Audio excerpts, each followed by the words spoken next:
nzigera nemera ko umunyarwanda mugenzi wanjye azaza guhangayikira hano Dubai ufite amaso abiri areba. Fata kino kiganiro ugisharinge mugenzi wawe w'umunyarwanda, mugenzi wawe ufite inzozi zo kuza Dubai aze ari uko yabanje kumva kino kiganiro.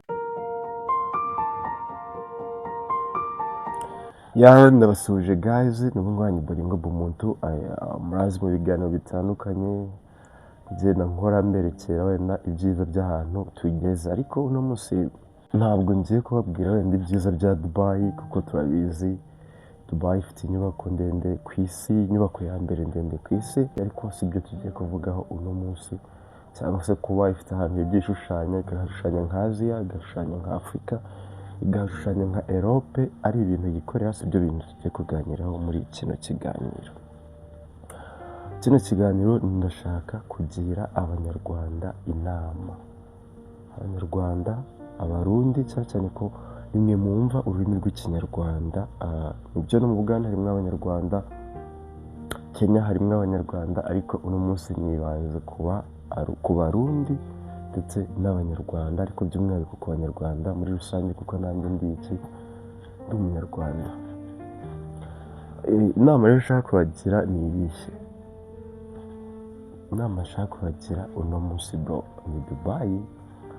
Mpamaze igihe kitari kirekire, ariko nk'umu content creator cyangwa se umuntu urebesha amaso abiri, mba narabonye nyine iby'ingenzi byerekeye Dubai. Iby'ingenzi ni ibihe rero? Mwese murazi ko Dubai hariyo akazi. Benshi baratubwira uti zana amafaranga 200,000 angahe cyangwa se miliyoni zingahe ngushakira akazi hehe? Ngushakira akazi Dubai. Nibyo, Dubai hariyo akazi bro. Ariko niba uri gushaka akazi Dubai, niba uri gushaka kuza Dubai, umva kino kiganiro ukirangira. Ndi gushaka views, ko n'ubundi mu biganiro nagiye nkora views zirahari cyangwa se ndanahembwa, ariko kino kiganiro ni inama cyangwa se ikiganiro cyihariye gikubiyemo inama mba abanyarwanda, ndi guha abanyarwanda, cyangwa se inama ndi guha abantu bose bumva ururimi rw'ikinyarwanda. Bimeze gute rero? Dubai hari akazi bro, hari akazi aho baguhemba, turagenda tuvuga mu madirihamu. Hari ubwo baguhemba 3 cy'idirihamu. 3 cy'idirihamu ni nko kuvuga uti ifite amafaranga 500,000 wenda na 10 cy'amanyarwanda. Ku 1,300 cy'idirihamu kivunja 350. Ku 1,300 cy'idirihamu kivunja amafaranga 510 mu manyarwanda.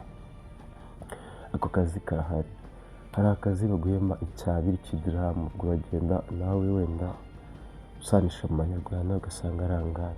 Hari akazi baguhemba 5, 800. Akazi ko ni kenshi bro, ariko nk'inama, kuko natangiye mbivuga nk'inama ngomba kugira nk'umunyarwanda wakubanje Dubai, ni iyi ngiyi tugezeho.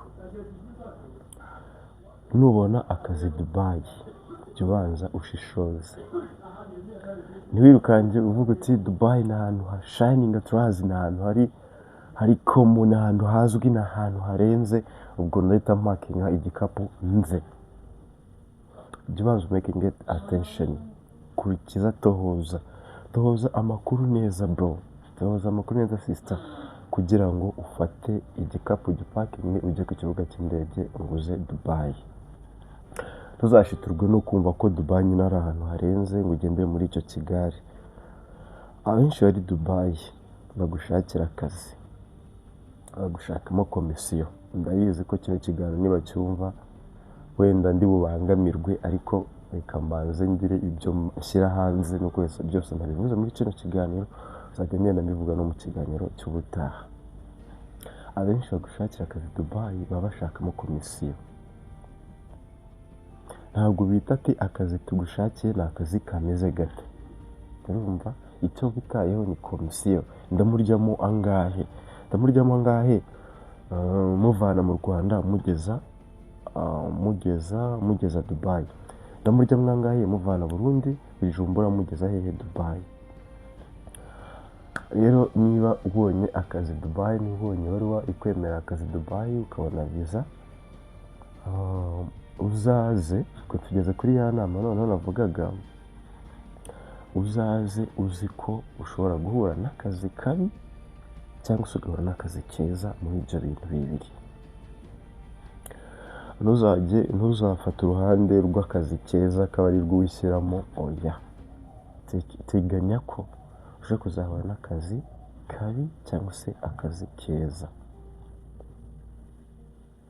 Babyumvishe Abanyarwanda, Abanyarwandakazi, Abarundikazi, nubona letre cyangwa se cyitwa job offer Dubai, uzaze uzi ko ushobora guhura n'akazi kabi cyangwa se ugahura n'akazi kagize keza.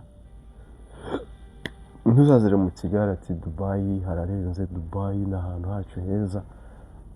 Ni heza, ni heza, hariyo akazi keza, ariko abenshi bakunyuza mu kazi k'amafuti bro.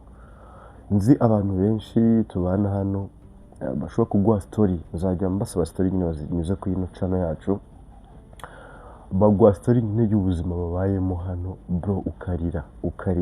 Ntabwo ushobora kwemera ko ari Dubai bari kuvuga. Baguha story ukarira bro. Baraje bazitituje mu kazi keza karenze, ariko akazisanga mu kazi ntavuze, akazisanga mu kazi k'umwanda bro. Shit job, fucking job. Irahemba, ariko icyo gihe iba iguchallenges mind man. Wowe waruje uzi ko ibintu byose ari sawa. Dubai nta n'uzahura n'umukungugu. Dubai hari ahantu bro ivumbi kurenza na hehera, kurenza no mu bihugu byacu bitari byatera imbere. Ivumbi, umukungugu uratsamuka, umukungugu urakuzuye.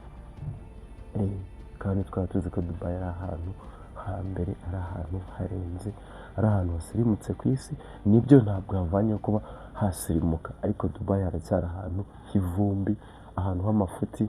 Ningira na chance nzajya ngenda mberekera kuri aho hantu, bakwereka nyine kuri aho hantu bakunyuza bro. Ibyo ni kuvuga ntabwo njye byambayeho, ariko ndi kuvugira abandi, ndi gusa n'ubakebura. Nubona akazi Dubai tekereza ka, nushaka gutekereza ka.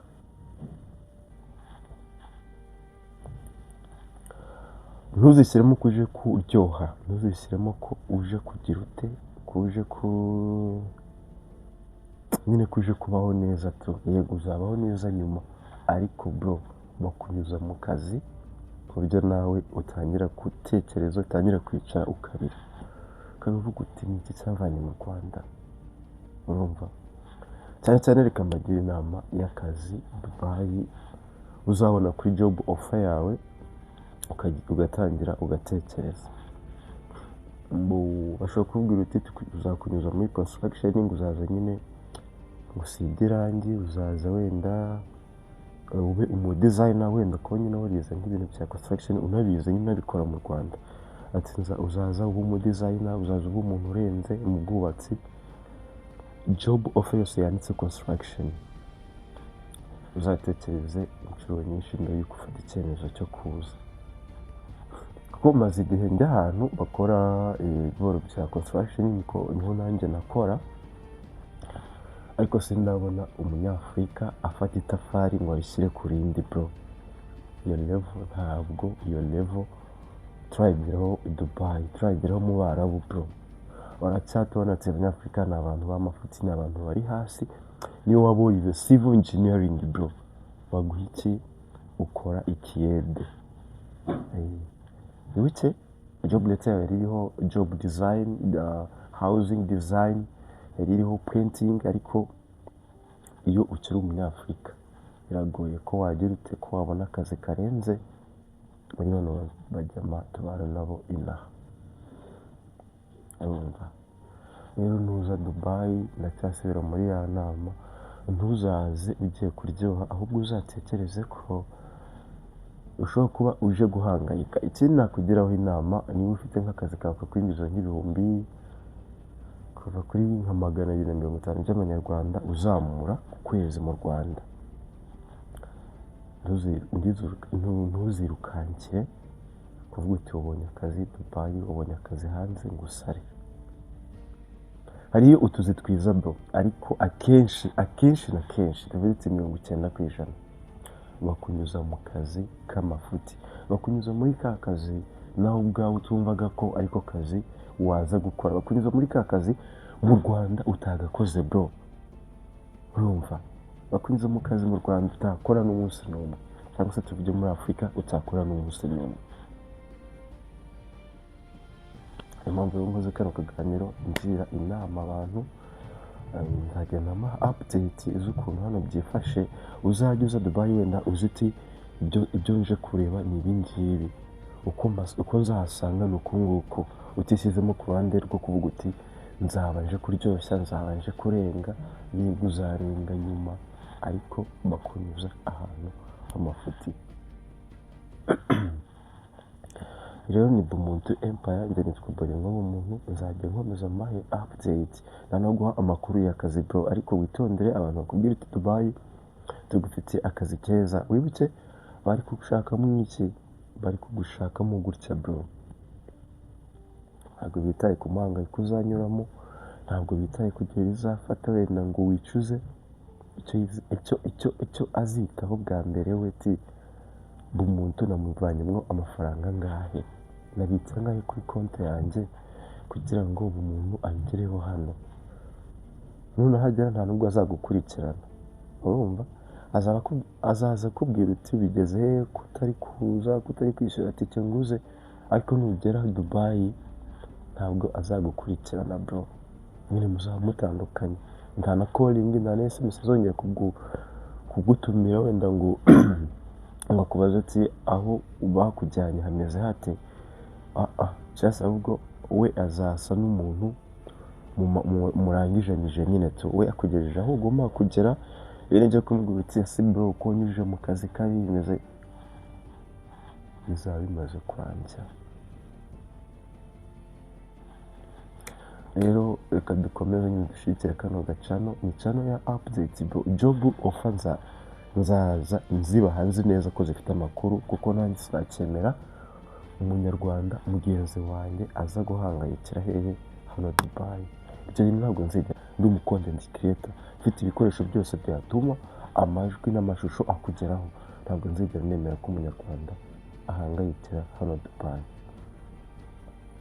Hari abantu nibyo babayeho neza pe, babayeho neza bro, bahembwa kuva ku 2,000 by'amadirihamu, ubwo tuza kwifashisha nk'aho ari hafi 900 sindengereye, tuza kwifashisha nko 900 bro by'amanyarwanda, ariho neza, ariko abenshi bakunyuza mu kazi k'amafuti.